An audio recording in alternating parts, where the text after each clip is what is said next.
Ini sudah setengah jam lebih, baru 2 gubernur. Kita masih ada sisa 9 gubernur. Kalau kita ikuti Pak Rudi Masud, kita akan pulang habis Isya. Nah, kita main cepat aja. Coba Kang Deddy Mulyadi, coba kasih contoh yang cepat, silahkan.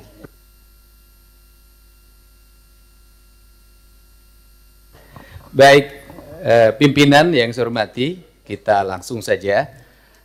Kita tahu bahwa daerah-daerah hari ini mengalami penurunan dana alokasi. Bahkan ada beberapa daerah yang hampir tidak lagi memiliki kemampuan untuk memenuhi kebutuhan dasar pembangunannya karena dihabiskan untuk belanja pegawai. Ada pengangkatan P3K memiliki implikasi terhadap terkurasnya dana alokasi pembangunan dan DAU. Kemudian yang berikutnya, setelah itu dana DAK mengalami penurunan, terutama di bidang infrastruktur. Ini memiliki implikasi yang cukup luas terhadap kinerja pembangunan di setiap daerah. Kalau data-datanya kita sudah sampaikan lah, nanti tinggal dilihat. Nah, seluruh problem itu menurut saya harus segera diselesaikan dalam kerangka kerja, dalam rekrutmen kepegawaian P3K yang sesuai dengan kualifikasi yang dibutuhkan oleh daerah. Saya berikan contoh misalnya, tidak semua menurut saya seleksi untuk P3K atau ASN itu harus melalui pendekatan seleksi digital. Kenapa? Karena ada beberapa spesifikasi pekerjaan yang itu tidak perlu digitalisasi. Sopir truk sampah itu nggak usah seleksi ASN menurut saya. Tukang sapu itu tidak usah. Tukang taman tidak usah. Tenaga office boy tidak usah. Tenaga pengamanan tuh tidak usah. Apa sih dampaknya dari rekrutmen ini?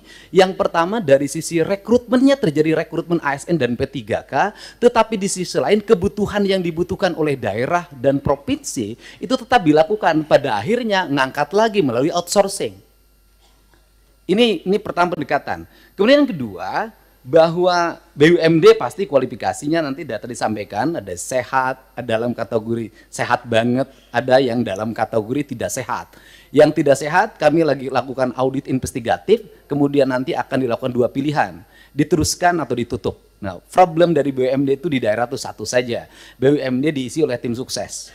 Itu problemnya, sehingga profesionalismenya dikesampingan. Rambu-rambu ini harus segera dibangun dengan baik.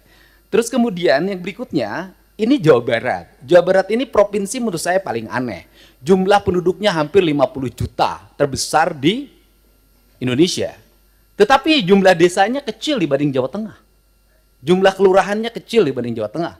Jumlah kecamatannya kecil dibanding Jawa Tengah. Sehingga desa di Jawa Barat ada yang menanggung penduduk satu desa 150.000.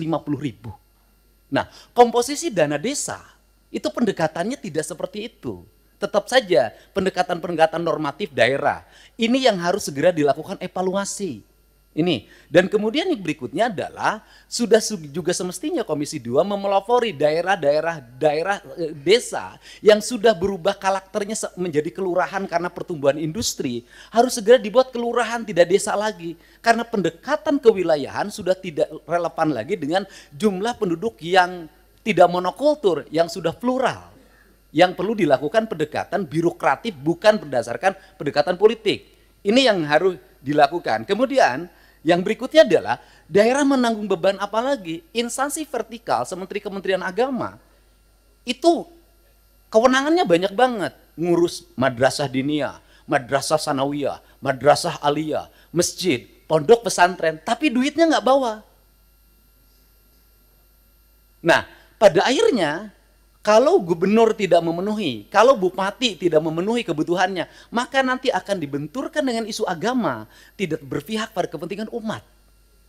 Padahal di satu sisi, dia masih memiliki kewajiban-kewajiban terhadap sekolah SD negerinya masih roboh, SMP negerinya masih roboh, SMA negerinya masih roboh. Nah, problem seperti ini kalau dibawa ke wilayah politik DPR, maka kita akan mendominasi kepentingan ini dibanding kepentingan internal kita, yang menjadi kewajiban dasar kita. Untuk itu nanti ke depan Kementerian Agama harus jelas. Kalau dia mengatakan bahwa masjid tanggung jawab Kementerian Agama, madrasah diniyah tanggung jawab Kementerian Agama, madrasah sanawiyah Kementerian Agama, madrasah aliyah negeri Kementerian Agama, termasuk juga madrasah aliyah swasta, pesantren adalah di bawah Kementerian Agama, uang di Kementerian Agama diperbanyak agar mereka bisa mandiri. Sehingga fiskal kabupaten, fiskal kota, fiskal provinsi sangat berimplikasi kuat bagi kesejahteraan publiknya dan bagi apa yang menjadi kewajiban dasarnya. Kemudian yang berikutnya adalah ini urusan otonomi di Jawa Barat, lucu.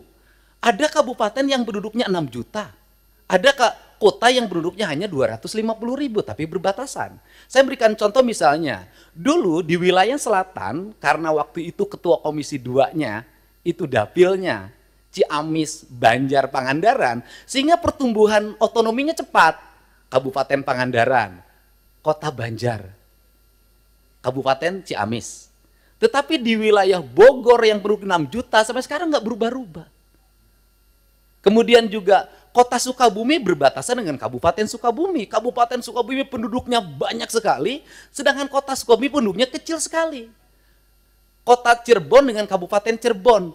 Kota Cimahi berbatasan dengan Kabupaten Bandung, berbatasan Kabupaten Barat. Kotanya kecil sekali penduduknya. Tapi di sisi lain Kabupaten Bandung penduduknya besar sekali. Fiskal ini akan lahir tidak adil. Ada kota yang mendapat alokasi relatif baik penduduknya sedikit, ada kabupaten yang alokasinya tidak begitu besar, penduduknya besar. Pertanyaan saya adalah ke depan bisakah dibuat inisiasi penambahan jumlah wilayah untuk sebuah wilayah? Misalnya kalau Kabupaten Sukabumi susah sekali membuat daerah otonomisasi baru, bisakah sebagian dari wilayah Kabupaten Sukabumi diintegrasikan dengan kota Sukabumi, kotanya berubah jadi kabupaten? Ini percepatan untuk apa? Agar melahirkan rasa adil dalam percepatan pembangunan di Jawa Barat. Kemudian ke depan, bisakah dana alokasi umum standarnya bukan dari jumlah kabupaten, jumlah kota, jumlah desa, jumlah kelurahan? Bisakah standarnya adalah jumlah penduduk? Karena kalau pendekatannya hanya jumlah kota, jumlah kabupaten, jumlah kelurahan, maka Jawa Barat akan di bawah Jawa Tengah secara terus-menerus. Sedangkan beban residu akibat pertumbuhan industri berbatasan dengan ibu kota negara, berbatasan dengan Jakarta, itu memiliki implikasi luas dalam penanganan. Barangkali ini sebagai pengantar dari saya dalam pendekatan-pendekatan ke depan, dan ini amanah dari teman-teman di daerah. Semoga kebuntuan-kebuntuan ini bisa dilakukan percepatan-percepatan. Karena apa? Karena daerah diperlukan upaya-upaya kita untuk melakukan perubahan-perubahan, tidak boleh secara terus-menerus dengan pola monoton seperti ini. Nah, yang terakhir misalnya hari ini daerah harus beratraksi. Misalnya penurunan di sektor alokasi irigasi di BBWS. Itu kan harus ditutup lewat provinsi karena itu kebutuhan dasar pertanian, kemudian daerah aliran sungai, dan itu berdampak pada banjir. Nah ini juga akhirnya kita banyak menutup. Kita ini dan akhirnya berbagai kegiatan di daerah itu berbagai kebutuhan di daerah yang sebenarnya itu menjadi kewenangan pusat, itu pada akhirnya juga ditutup lagi oleh daerah. Ditutup lagi oleh daerah. Ini barangkali sebagai gambaran umum saya ucapkan terima kasih. Semoga pertemuan ini memberikan manfaat. Dan terakhir tadi Pak Gubernur Kaltim mengatakan gubernur konten. Alhamdulillah dari konten yang saya miliki itu bisa menurunkan belanja rutin iklan. Biasanya iklan di Pemprov Jabar kerjasama medianya 50 miliar. Sekarang cukup 3 miliar tapi viral terus. Terima kasih.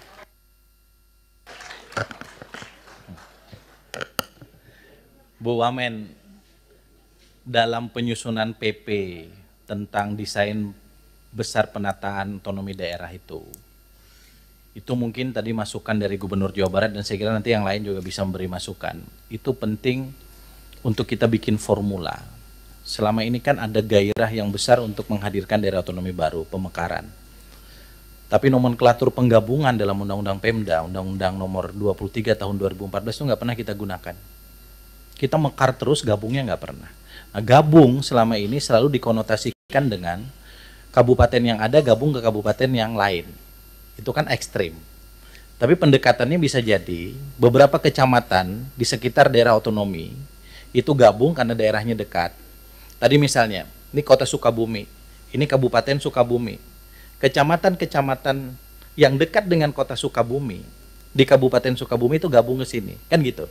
Nah, formula-formula ini menurut saya itu penting. Kami sekarang sedang meminta Kemendagri, Pak Gubernur, para gubernur untuk menyusun PP itu. Karena itu menjadi formula kita untuk nanti menentukan bagaimana desain penataan daerah di Indonesia ke depan. Pimpinan, ada satu lagi yang ini menjadi kegelisahan, adalah PPh 21, Pak. PPh 21 itu dasar pembagian bagi hasilnya berdasarkan di mana dia bayar. Industri yang ada di Jawa Barat itu PPh 21-nya mayoritas di Jakarta. Sehingga dana bagi hasilnya untuk Pemda DKI pada residu industrialisasinya, resikonya, infrastruktur segala macam adalah tanggung jawab Pemda Jabar. Terima kasih, Pak. Pak Dirjen Keuangan Daerah itu dicatat, Pak. Termasuk dana transfer itu jangan di akhir tahun, Pak. Nanti kalau perlu nanti Dirjen Keuangan, Kementerian Keuangan atas izin pimpinan kita undang ke sini. Karena kalau enggak itu jadi silpa terus seperti yang Kaltim dan semua nanti akan mengalami. Mereka dapat uang tapi nggak bisa digunakan. Nah, untuk apa? Kiri kanan sekarang ke kiri lagi. Gubernur Nusa Tenggara Barat, silakan.